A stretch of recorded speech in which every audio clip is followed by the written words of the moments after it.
मैं बाड़मेर बोल रहा हूं। राजस्थान की संस्कृति मनमोहक पनिहारियों, ऊंटों और ऊंट चरवाहों की रंग बिरंगी पगड़ियों, लोकगीतों, धोरारी धरती की सुंदर छवियां अपने अंदर समेटे रखता हूं। आपको बताते चलूं, मैं ब्लैक गोल्ड के उपनाम से भी प्रसिद्ध हूं। मेरा ब्लैक गोल्ड नाम इसलिए पड़ा क्योंकि मेरे यहां असंख्य मात्रा में क्रूड ऑयल पाया जाता है, जिसमें पेट्रोल, डीजल और अलग अलग प्रकार की गैसों के भंडार मिले हुए हैं। लेकिन अलग अलग पदार्थों की मिक्स की वजह से मेरे यहां का तेल थोड़ा महंगा पड़ता है।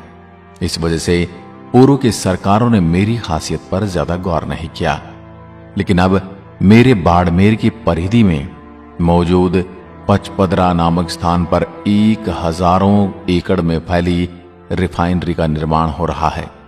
इसके बाद हो सकता है कि मेरे परिधि में मौजूद तेल को निकालकर उससे देश की अर्थव्यवस्था मजबूत की जा सके।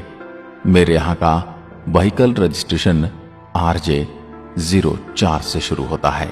मेरे यानी बाड़मेर शहर की स्थापना और शासकों की कहानी भी बड़ी अनोखी है। बाड़मेर की स्थापना 13वीं सदी में राव बाहड़राव परमार ने की और उन्हीं के नाम पर बाड़मेर नाम पड़ा।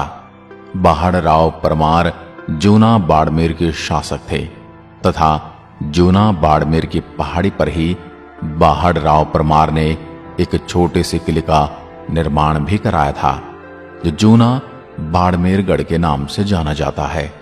इस किले को आज भी आप देख सकते हैं।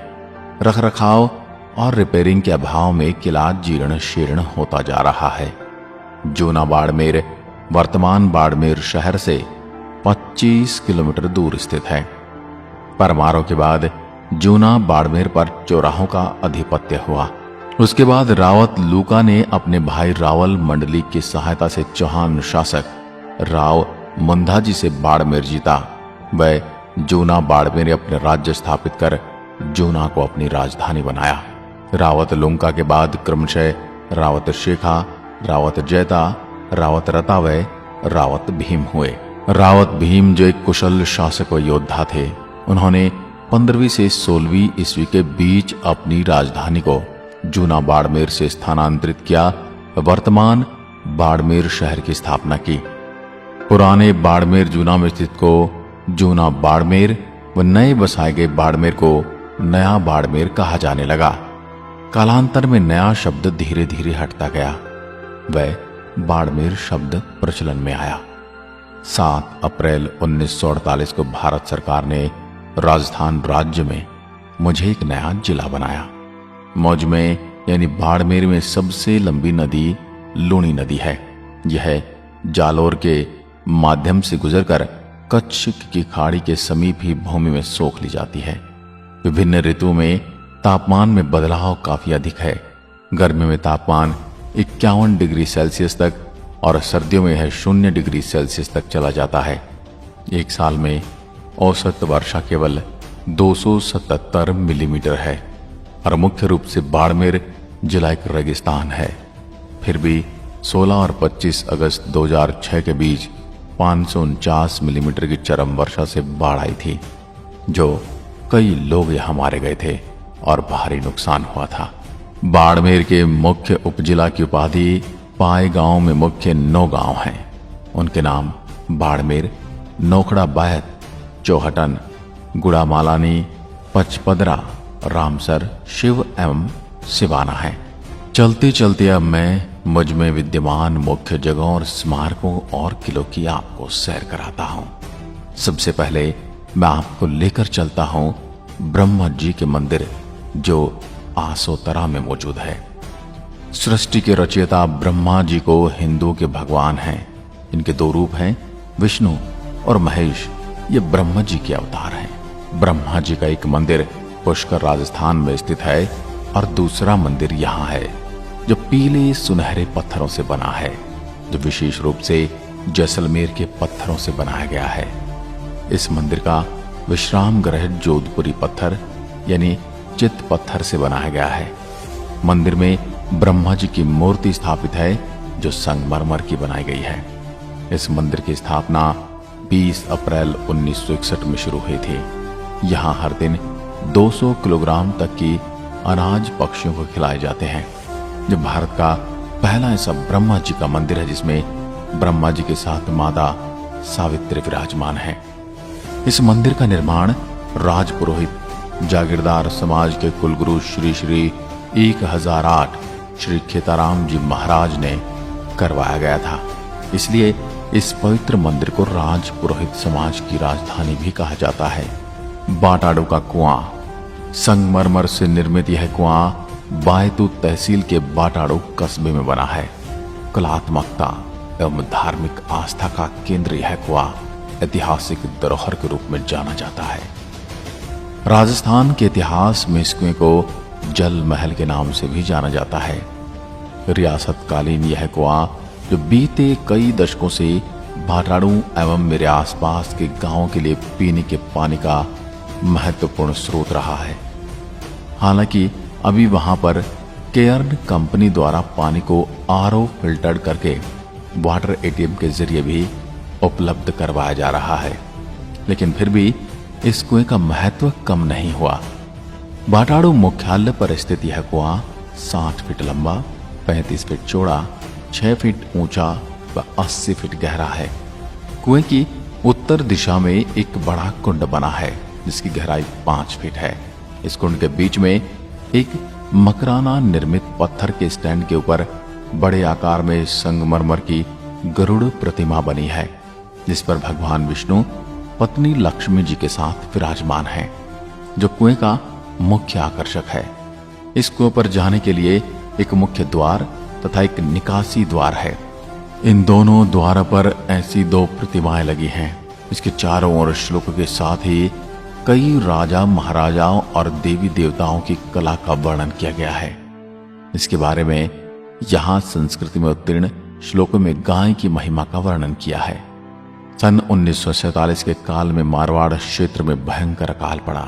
उस दौरान यहाँ के लोग रोजी रोटी की तलाश में बाहर जाने के लिए मजबूर हुए और दूर दूर तक कहीं पीने का पानी उपलब्ध नहीं था।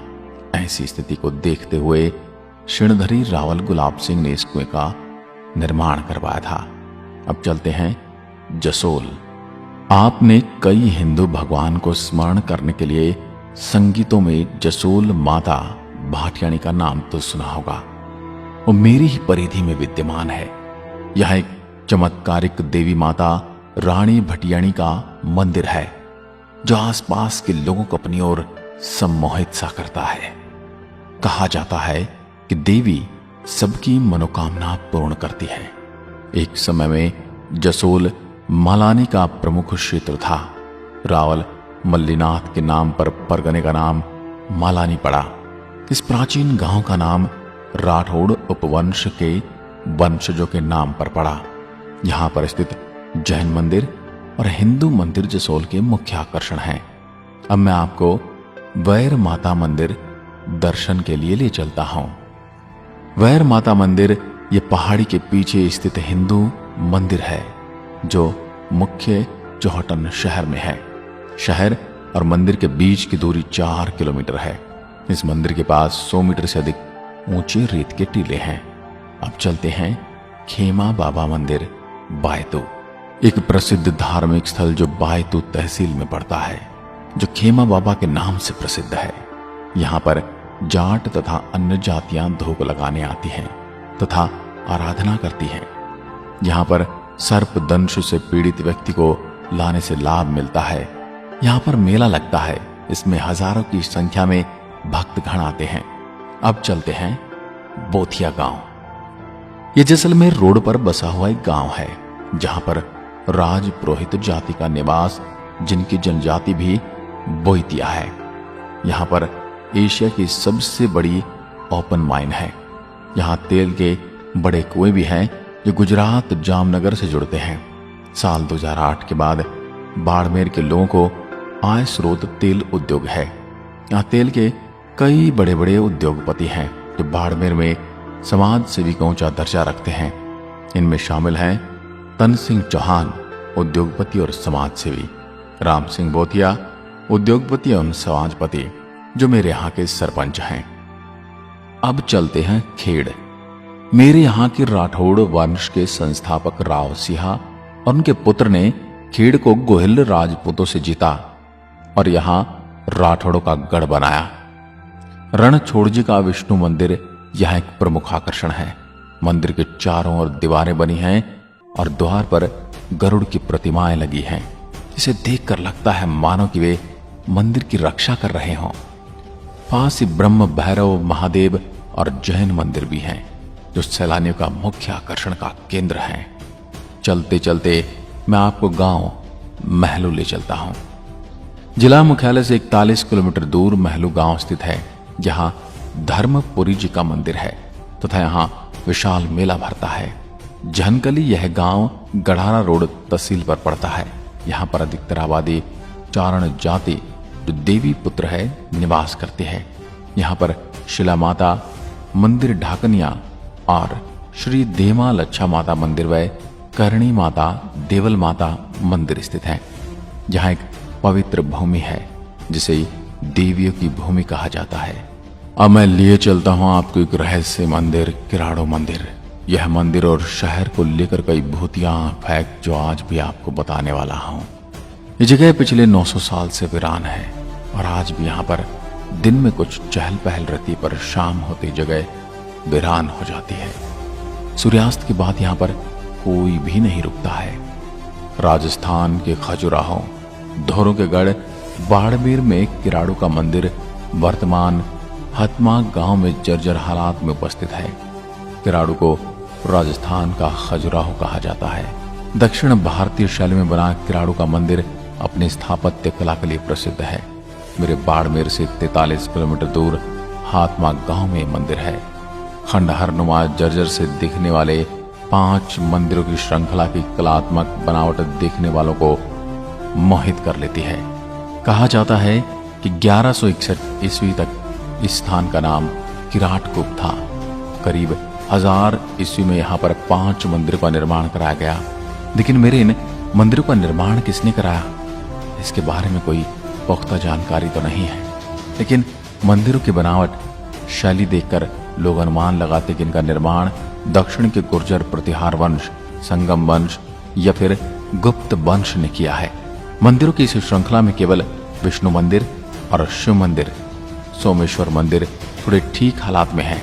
बाकी मंदिर खंडहरों में तब्दील हो चुके हैं। श्रृंखला में सबसे बड़ा मंदिर शिव को समर्पित नजर आता है। खंभों के सहारे निर्मित ये मंदिर भीतर से दक्षिण के मीनाक्षी मंदिर की याद दिलाते हैं। तो इसका बाहरी आवरण खजुराहो का रंग लिए है। काले व नीले पत्थरों व हाथी घोड़े व आकृतियों की नक्काशी मंदिर की कलात्मक भव्यता को दर्शाती है। श्रृंखला का दूसरा मंदिर पहले के आकार में छोटा है, लेकिन यहाँ शिव एवं विष्णु की प्रधानता है, जो स्थापत्य और कलात्मक दृष्टि से काफी समृद्ध हैं। शीश मंदिर खंडहर में बदल चुके हैं। मेरे राजस्थान के इतिहासकारों के अनुसार किराड़ू शहर अपने समय में सुख सुविधाओं से युक्त एक विकसित प्रदेश था। दूसरे प्रदेशों के लोग यहाँ पर व्यापार करने आते थे। लेकिन 12वीं शताब्दी में जब किराड़ू पर परमार वंश का राज था, तब मेरा यह शहर अचानक से वीरान होता चला गया। आखिर ऐसा क्यों हुआ, इसकी कोई पुख्ता जानकारी मेरे पास नहीं है, पर यह शहर सूरज ढलने के साथ ही वीरान हो जाता है। कुछ इतिहासकारों का मानना है कि किराड़ू मुगलों के आक्रमण के कारण वीरान हुआ, लेकिन इस प्रदेश में मुगलों का आक्रमण 14वीं शताब्दी में हुआ था और किराड़ू 12वीं शताब्दी में ही वीरान हो गया था। इसलिए इसके वीरान होने के पीछे कई और कारण हैं। अब आता हूं सीधा का सीधा नाकोड़ा जैन मंदिर। मंदिर से प्रख्यात इस मंदिर के द्वार पर 2 हाथियों का झुंड मानो आपका स्वागत करने के लिए आतुर खड़ा हो। विशाल जैन मंदिरों की कई मूर्तियों के दर्शन कर सकते हैं। अगर आप नाकोड़ा जैन मंदिर जाएं तो वहां पर स्थित भोजनालय में शुद्ध और सात्विक भोजन अवश्य करें। वहां का भोजन आपको इतना अच्छा लगेगा कि आपको अपनी नानी दादी यानी घर की याद आ जाएगी। अब चलते हैं पचपदरा में मौजूद मां सांभरा आशापुर मंदिर साल्ट। जिस प्रकार मां के नाम में ही साल्ट लिखा है, पचपदरा में मेरे यहाँ के खरवाल जाति के लोगों के लिए ऐसा मानना है कि एक समय यहाँ वीरान मरुधर में कमाई के अभाव में खारवाल समाज के लोग परेशानी से अपनी जिंदगी गुजर बसर कर रहे थे। वहीं पास में एक खारवाल समाज के ऋषि सोए हुए थे। उनके स्वप्न में देवी आशापुरा के दर्शन हुए और उनको देवी ने एक जगह बताई और खुदाई करके देवी की मूर्तियां निकालने के लिए कहा गया और साथ में ये भी कहा गया कि मेरी स्थापना करने के बाद इस खारवाल समाज का कोई भी इंसान इस रेतीली जमीन पर गड्ढा खोद के बारिश के पानी को इकट्ठा करेगा, उसमें नमक पैदा होने लग जाएगा। तब से लेकर आज तक खारवाल समाज का पैतृक काम नमक बनाने वाला हो गया है। अभी कुछ वर्षों पहले तक मेरे यहाँ खारवाल समाज सिर्फ और सिर्फ यही नमक बनाने के एकमात्र व्यवसाय को अपनी प्रमुख आय का स्रोत बनाए हुए हैं। सभी खारोल और खारवाल समाज के लोग आशापुरा या शाकंभरी माता को पूजते हैं और अपनी कुलदेवी मानते हैं। खारोल खारवाल समाज मुख्य रूप से मेरे मारवाड़ सहित भीलवाड़ा, उदयपुर, चित्तौड़गढ़ में मौजूद हैं और इसके अलावा मध्य प्रदेश के कई जिलों में बिखरे हुए मिल जाएंगे। लेकिन जहां पर नमक की बड़ी बड़ी खदानें थी उस जगह को सरकार ने अपने कब्जे में ले लिया, क्योंकि वहां पर भारत की सबसे बड़ी रिफाइनरी का निर्माण हो रहा है। मेरे यहाँ के लोगों में खुशी की लहर तो है, क्षेत्र में रोजगार का सर्किल बढ़ेगा, लेकिन उनकी सरकार से मांग है कि जिस जिसकी भी जमीन रिफाइनरी में गई उनके परिवार के सदस्य को रिफाइनरी में नौकरी दी जाए। देखा जाए तो ये मांग गलत भी नहीं है। मैं बाड़मेर कुल 28,387 वर्ग किलोमीटर की परिधि में फैला हुआ हूँ। 2011 की जनगणना के अनुसार मेरी जनसंख्या 26 लाख से थोड़ी सी ऊपर है और बाड़मेर राजस्थान राज्य का जिला है। मेरी परिधि की सीमाएं एक तरफ पाकिस्तान जैसे नापाक देश से जुड़ी हैं, तो वहीं दूसरी तरफ मैं राजस्थान के ही जिलों से जुड़ा हुआ हूँ। इसमें मेरी सीमाएं मिलती हैं जैसलमेर, जोधपुर, जालौर और एक छोटा सा हिस्सा पाली जिले से भी जुड़ा हुआ है। मेरे बाड़मेर के कुल 17 तहसीलें हैं। मैं बाड़मेर एरिया के हिसाब से राजस्थान का तीसरा सबसे बड़ा जिला हूँ और भारत के हिसाब से 5वां सबसे बड़ा जिला हूँ। मेरे यहाँ निवास करने वाले लोगों में लगभग 86.2% हिंदू आबादी है, वहीं 12.34 मुस्लिम आबादी है। बाकी के जैन और सिख समुदाय के लोग रहते हैं। उत्तर लाई में स्थित भारत का पहला अंडरग्राउंड एयरबेस भी मुझ में ही विद्यमान है। मेरे यहाँ बोली जाने वाली भाषाओं में सबसे ज्यादा मारवाड़ी और राजस्थानी बोली जाती है, उसके बाद हिंदी और कुछ गांवों में सिंधी भी बोली जाती है। आपको बता दूं कि मेरे यहाँ रहने वाली जनता ने तो इस गर्मी को सहन करने की शक्ति विकसित कर ली है, परंतु यदि आप बाहर से आ रहे हैं तो गर्मी के दिनों की लू से आप बच नहीं सकते। दूर दूर फैली टीलों से दिन की भरी दोपहर में निकलने वाली तपती गर्मी का एहसास। अगर आप अपने निजी वाहन से बाड़मेर घूमने आ रहे हैं तो गर्मी के दिन जैसे ही आप अपने एयर कंडीशन वाहन से बाहर का दरवाजा खोलेंगे तो तपती धरती और रेतीले पहाड़ों से जो गर्म हवाएं आपको घेरेंगी उससे आप सहम सकते हो। पानी की किल्लत से भरा मेरा मरुधर प्रांत आज भी अपनी जीवन शैली अपने तरीके से जी रहा है। गर्मी के दिनों में पानी की किल्लत से मेरे यहाँ रहने वाले पशु पक्षियों का रहना सबसे ज्यादा मुश्किल हो जाता है।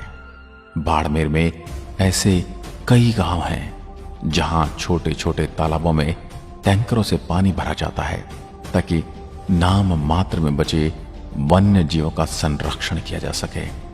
छोटे छोटे गांवों और कस्बों में सरकारी नलों और पानी के अभाव में यहाँ की जनता ने अपने घरों में पानी के बड़े बड़े टैंकों का निर्माण किया है। जब भी बारिश आती है, बारिश में बहने वाले पानी को इकट्ठा कर टंकियों में भर लिया जाता है और उस पानी को पूरे साल बूंद बूंद कर खर्च किया जाता है। अगर आप बाड़मेर की यात्रा के लिए निकलोगे तो आपको ऊंटों और भेड़ों का जमघट नजर आएगा। ऊंट से कई बार आपने पानी लाते और ले जाते हुए देखा होगा। आपने कई बार घरेलू महिलाओं को अपने सर पर पानी की घड़ों की लाइन देखी होगी। ये भी मेरे यहाँ पानी की कमी होने के कारण ही उठाना पड़ता है। कई जगहों पर कई किलोमीटर दूर से महिलाएं और पुरुष अपने सर पर घड़ों की सहायता से पानी लेकर आते हैं। बूंद बूंद की कीमत जाने मारो मरुधर देश। मैं आज भी गर्मी के दिनों में पानी के लिए तरस जाता हूँ। अब धीरे धीरे सरकारों ने पानी का इंतजाम शुरू किया है, फिर भी ये सब कोशिशें नाकाफी साबित हो रही हैं। मैं अपनी परिधि में रहन सहन करने वाले पशु पक्षियों को देखकर तड़प सा जाता हूं, क्योंकि पानी के अभाव में उनकी हालत दयनीय है। मेरे प्यारे भाइयों और बहनों, यदि आप भी मेरी इस धुरारी धरती बाड़मेर घूमने आ रहे हो तो मेरे द्वारा बताई गई इन जगहों पर जरूर जाना। मेरे यहाँ पहुंचने के लिए आप ट्रेन, बस या हवाई जहाज की सहायता ले सकते हैं। मेरे यहाँ की उड़ानें अभी शुरू नहीं हुई हैं और आपको जोधपुर होकर आना होगा।